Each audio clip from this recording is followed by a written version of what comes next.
In this video, I'm gonna teach you how to find your lost Xbox controller. It's a very easy process, so make sure to follow along. In this video, I'm gonna be talking about some steps that you can consider to find an Xbox One or Xbox Series S or X controller.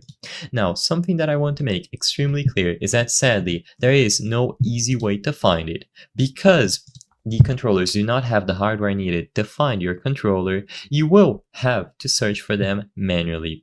To my knowledge, there is no application available on mobile devices or anything of the sort that is going to ping the controller for you to find it.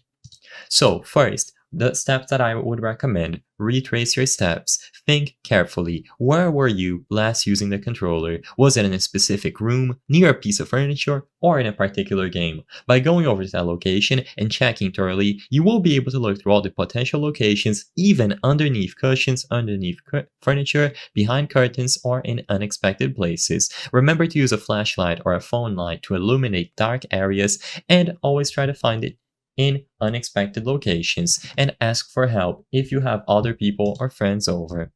Talk to them and see if they potentially took it as well. Now, because there is no application or no software or hardware integrated into either the console or the controllers to ping them, like I mentioned, this isn't going to be an easy task. If you have any way of using your console to ping the controllers, maybe make them vibrate, you would be able to find them either by sound or any sort of LED indicator. But as it stands today, because as soon as you lose the controller, you won't be able to ping it nearby, it is going to be an extremely difficult task. You just have to look around in the hopes of finding it. If this video helped you find your lost Xbox controller, please be sure to leave a like and subscribe for more very easy tips. Thank you for watching.